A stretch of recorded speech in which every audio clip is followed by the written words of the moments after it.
धर्मनिरपेक्ष दलों के आह्वान पर लोग रथ यात्रा के खिलाफ अपना विरोध जाहिर करने पटना पहुंच रहे हैं।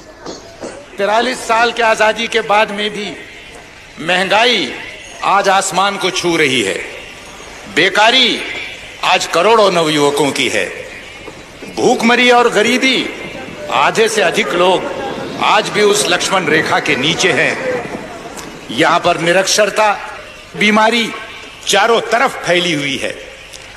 मगर मालूम होता है पिछले कुछ महीनों से कि मानो इस देश में इनमें से एक भी समस्या ऐसी है ही नहीं। एकमात्र समस्या अगर कोई है तो वो है मंदिर और मस्जिद की। बिरथ रघुबीरा के नाम पर एक रथ पर चढ़कर एक पक्ष के नेता उनका चुनाव चिन्ह कमल को लेते हुए और भारतीय जनता पार्टी का ध्वज लहराते हुए देश भर में रथ यात्रा करते हुए घूम रहे हैं। तो ये किस लिए घूम रहे हैं? बीजेपी के लिए वोट बटोरने के लिए। अगला चुनाव अगर आवे तो 88 का 188 किस तरह किया जाए, इस बात पर सोचने के लिए। मैं ये कहता हूं कि उनके सारे ये रंगीन सपना चूर चूर होकर रह जाएंगे, क्योंकि इस देश में बहुसंख्य हिंदुओं ने धर्मनिरपेक्षता को अपनाया है। अगर आज ये भारत एक धर्मनिरपेक्ष देश के रूप में है, इसका बहुत बड़ा श्रेय इस देश में बसने वाले 85% हिंदुओं को बेशक जाता है। लेकिन न महात्मा गांधी, न जवाहरलाल नेहरू, न फांसी के तख्त पर लटकने वाले हमारे वो सैकड़ों तमाम जो शहीद हुए, उनमें से एक ने हिंदू राष्ट्र के लिए अपनी जान नहीं दी। इस बात को भुलाया नहीं जा सकता है। मगर ताज्जुब की बात है, हट है, मंदिर वहीं बनाएंगे और मस्जिद तोड़ करके ही बनाएंगे। इसमें राम की मर्यादा है। अयोध्या राम का जन्म स्थल है, माना। ये बात हिंदुओं का एक विश्वास, उनकी अस्मिता का सवाल है, इस बात को मैं मानता हूं।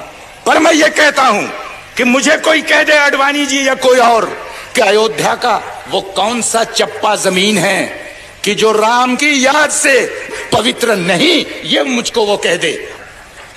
अयोध्या के कहीं भी जाकर के आप मंदिर बना लीजिए।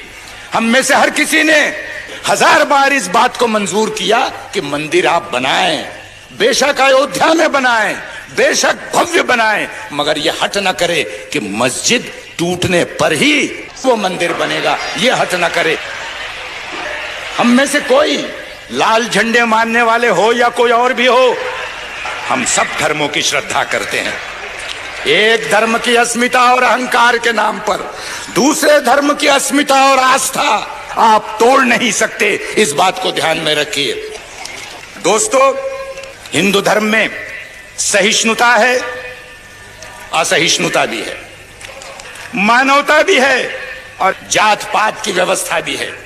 और इसीलिए वर्षों से संत और महंतों ने अनेक प्रकार के सुधार लाने के प्रयत्न किए। जात पात व्यवस्था के खिलाफ उन्होंने अपनी आवाज बुलंद की। आज भी वो कायम पड़ा हुआ है। आज एक नया प्रयत्न चल रहा है कि इस देश के अंदर में जिनको प्रशासन से दूर रखकर कहा गया कि ये सिर्फ सेवा और चाकरी करने के सिर्फ इसी लायक हैं और किसी चीज के लायक नहीं हैं, आज एक प्रयत्न किया जा रहा है कि देश के कारोबार चलाने में उनको भी हाथ बटाने का मौका दिया जाए।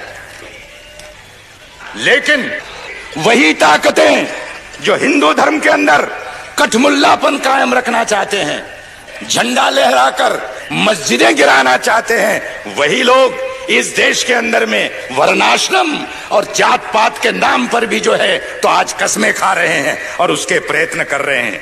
इनके चेहरों को देख लो, इनको पहचान लो, इनकी मनोवृत्ति को समझ लो। और इसलिए मैं कहूंगा कि यहां पर ये सारी लड़ाइयां एक तरह से जुट गई हैं कि मस्जिद कायम रहेगी, मंदिर जरूर बनेगा। इतना ही कहते हुए मैं अपनी बात को समाप्त करता हूं।